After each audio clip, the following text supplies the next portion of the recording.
Assalamualaikum warahmatullahi wabarakatuh. Halo semuanya, perkenalkan saya Novel Rifat Rehan.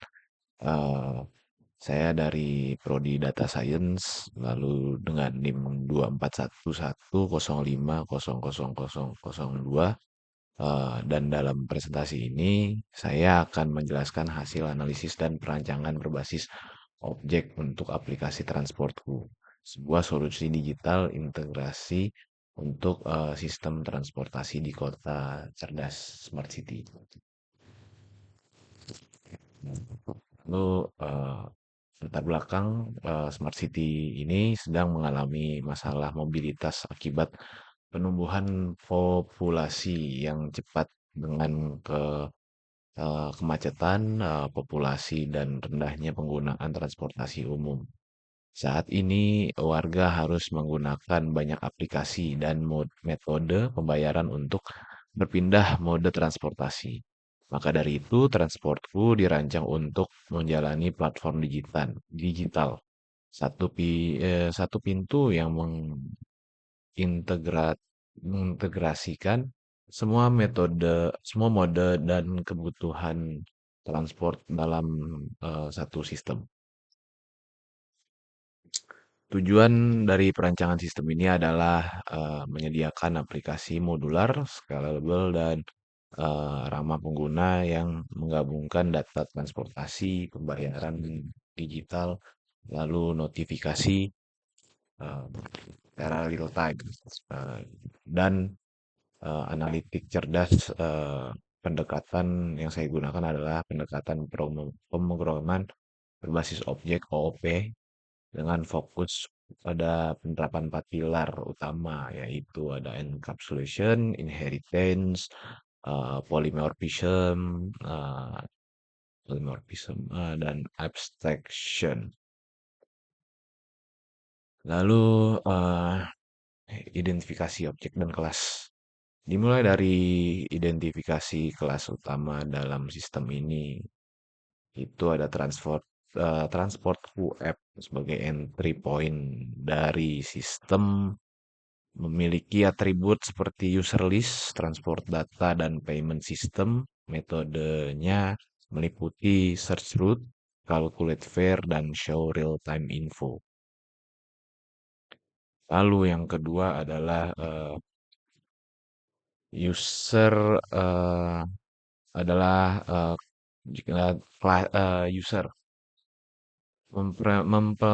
merepresentasikan pengguna memiliki atribut name, email, user ID, dan wallet balance. Metode lainnya yaitu eh, ada login, top up wallet, view history, dan subclass usernya mencakup komuter, student, turis, disabled user, lalu business user. Transport mode, kelas umum untuk mode transportasi. Atributnya termasuk name, route list, dan schedule. Metode antara lain ada get next arrival dan get route info. Ini diturunkan menjadi subclass, ada bus, train, bike sharing, riverboat, dan monorail. Lalu dan satu lagi ride hailing. Lalu ada rute, merepresentasikan rute perjalanan dengan atribut origin. Origin itu titik awal, lalu ada atribut destinasi dan list of stop. Lalu metodenya seperti optimize route dan calculate ETA. Lalu ya poin kelima, payment system menangani pembayaran digital, atributnya provider list dan user wallet, serta metode seperti proses payment, fly, multimode, discount, dan award loyalty point. Lalu poin keenam ada notification system, menyediakan notifikasi real time, metodenya seperti send real time alert dan send alternatif rute. Terus lalu di poin ketujuh, analitik dashboard. Menyediakan fitur analitik untuk perminta pemerintah kota, pemerintah kota. Atributnya Travelog dan usage data dengan metode seperti analyze traffic pattern dan generate report. Lalu kita mulai ke 4 pilar ya. Mari kita bahas secara lebih rinci bagaimana sistem ini menerapkan sistem 4 pilar utama OOP.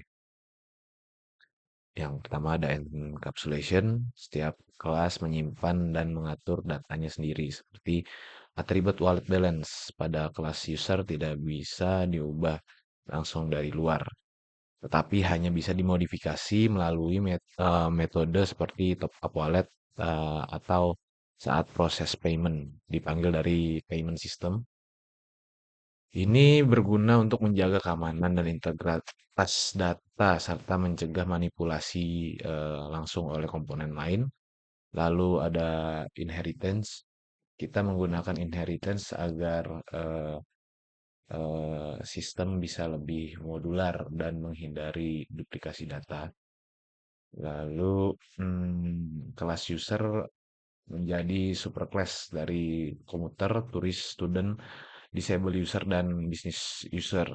Setiap subclass bisa menambahkan atribut atau metode spesifik seperti diskon eligibility untuk pelajar atau business delivery route untuk pengguna bisnis.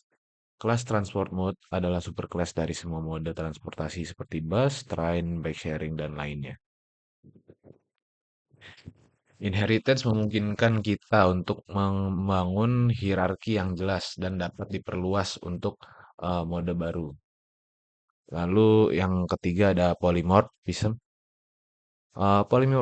Polymorphism itu memungkinkan kita mm, memanggil metode yang sama di objek yang berbeda dengan perilaku yang sesuai. Seperti seperti eh, metode get get new arrival, get next arrival akan bekerja berbeda tergantung pada mode transportasi. Untuk bus dia bisa ngambil dari data dari GPS, untuk train bisa jadi sistem KAI, lalu untuk bike sharing berdasarkan ketersediaan sepeda di stasiun. Sistem tetap memanggil metode yang sama, tapi hasilnya spesifik terhadap subkelasnya. Lalu yang keempat, poin keempat ada abstraction. Abstraksi digunakan untuk menyembunyikan detail implementasi dan hanya menampilkan antarmuka yang relevan, interface yang relevan. Kelas transportasi mode adalah abstraksi yang dari berbagai mode transportasi. Kita tidak perlu tahu bagaimana jadwal kereta diatur secara teknis. Tapi kita cukup tahu bahwa ada metode get next arrival. Lalu sama juga dengan rute. Kita tidak hanya peduli dengan fungsi optimasi route tanpa harus tahu algoritma internalnya. Dengan abstraction, sistem lebih mudah dikembangkan karena setiap komponen fokus hanya dalam fungsinya.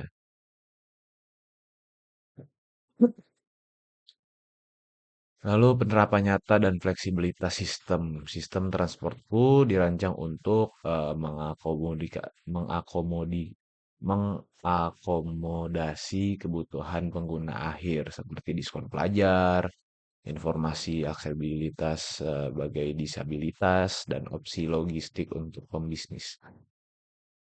Lalu mendukung integrasi antar mode dengan algoritma rute, multimedia, dan pembayaran lintas operator.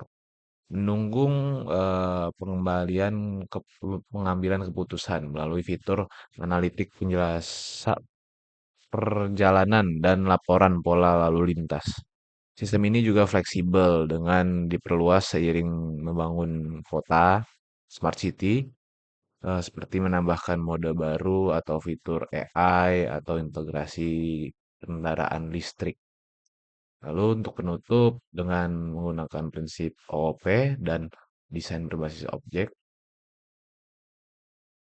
aplikasi transportku dapat menjadi fondasi bagi ekosistem mobilitas masa depan yang cerdas, efisien, dan inklusif.